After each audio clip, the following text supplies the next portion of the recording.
Hello guys, welcome to my channel. In the previous video we discussed about the characteristics of a typical chordata.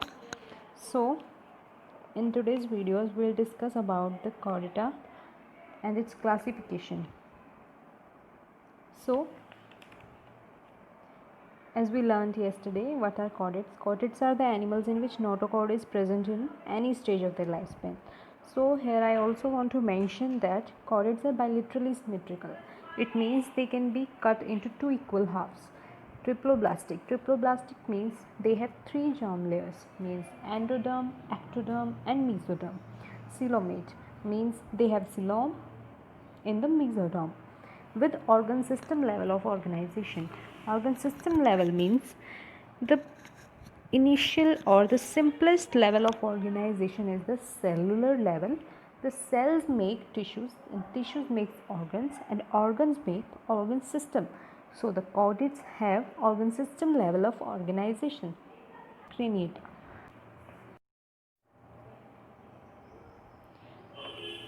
So here is the basic review of the classification of the phylum Chordata. It is initially divided into two groups. Group 1 is Acraniata and Group 2 is Craniata.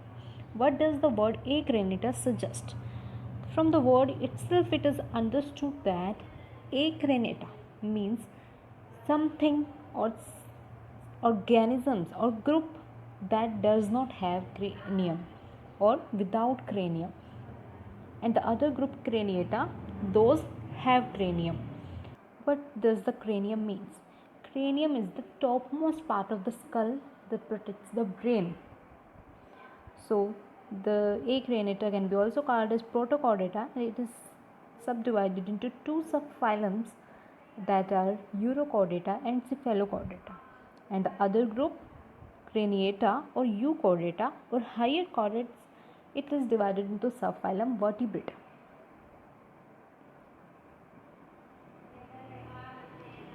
So in vertebrates, in the adult vertebrates, notochord is replaced by the vertebral column. The same is not true in Acraniata, in which notochord is not replaced by a vertebral column. Hence, a very important point to be noted here is all vertebrates are chordates, but all chordates are not vertebrates. It is the important one. So let's begin with Acraniata group that has two subphylum Urochordata and Cephalochordata. Subphylum Urochordata. Subphylum Urochordata include those organisms in which notochord is found only in the tail of the larva. It means no notochord is found in the adult form. What happened to the notochord? Notochord has been lost during the process of metamorphosis. So no notochord is found in the adult, and in the larval form also it is found only in the tail. And the representatives of the subphylum Urochordata are Herdmania and Excidia. So here is the image of the Herdmania. Another subphylum of the group Protochordata or Acraniata is Cephalochordata. In this, the notochord persists throughout life and it runs from anterior to the tail region. Here in the diagram you can see notochord is present throughout the organism from the anterior to the posterior part. And the example of Cephalochordata is Branchiostomata. You can see here it in the diagram. So let's begin with another group Craniata, that has subphylum Vertebrata. Vertebrata means those have vertebral column. So we also call the vertebrates as chordates. So but they do not have notochord, as their notochord have been replaced by the vertebral column or backbone in the adults. So it is divided into two divisions. Those are agnatha and gnathostomata. What is agnatha? Gnatha means jaw. Agnatha itself suggests that it is jawless, and another is Gnathostomata, those in which jaw is present.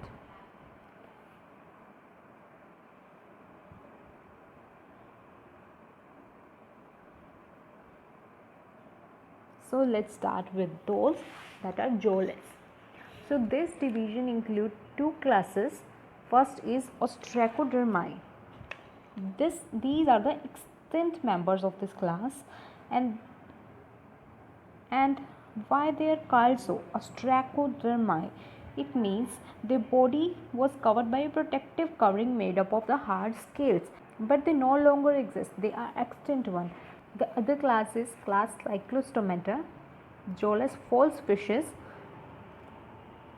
and it includes Petromyzon and Myxine. So they are Cyclostomata, the other class of Agnatha are that are jawless. So here in the picture you can see the image of Petromyzon. Some of the characteristics can be noted down here. They have external gill slits, and the sucker like mouth or buccal funnel here is mentioned. This is because they are ectoparasites, and various gill slits can be seen in the diagram as here. And the other example is Myxine. Its also mouth is surrounded by the barbels, and it also have external gill slits. So these were the two representatives of the class Agnatha, Petromyzon and Myxine. The other division of the class Vertebrata is Gnathostomata, which include two superclass, Pisces and other is Tetrapoda. So what are Pisces? Pisces are true fishes. As we previously noted that Cyclostomata are the false fishes. So Pisces include the true fishes. So the Devonian period, age of fishes. As the fishes were also present in the Ordovician and Silurian period of the geological time scale, but the fishes flourished by the Devonian period. So the Devonian period is known as age of fishes. So here is the general scheme of classification. Gnathostomata is divided into two superclasses, Pisces and Tetrapoda. So we'll now learn about Pisces. Pisces is divided into two classes, Chondrichthyes and Osteichthyes. Chondrichthyes are cartilaginous fishes that includes some of its representatives or examples are Scoliodon, Christus, and ray fishes, Trigon and Torpedo. There are other class is Osteichthyes. Osteichthyes are bony fishes, and its representatives are catfishes, Labio, Catla, Exochaetus, etc.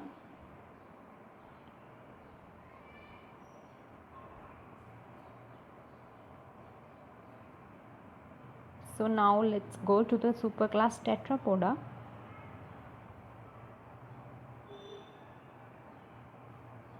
Tetrapoda include four classes: amphibia, reptilia, aves, and mammals. First one is amphibia.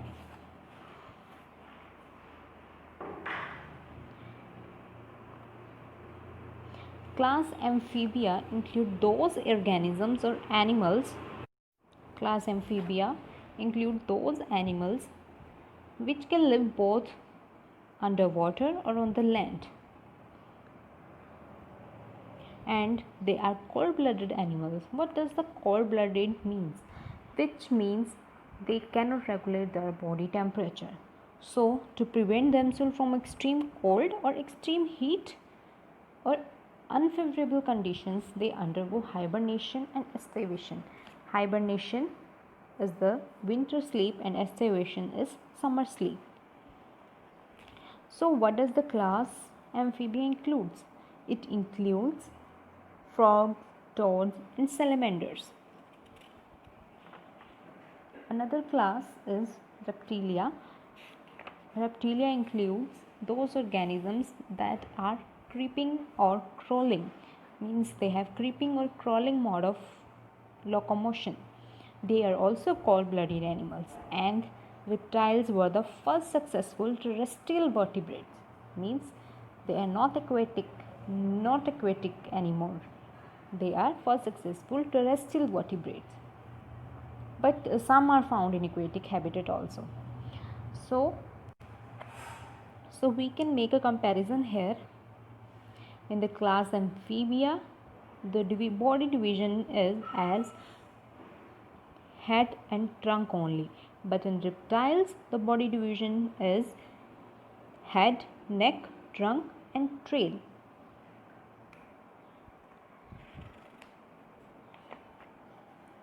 Next class is aves, that include birds, those that are flying or even flightless birds also. And last is the class Mammalia, that is the diverse class and includes diverse number of organisms including humans, carnivores and even bats. Thank you.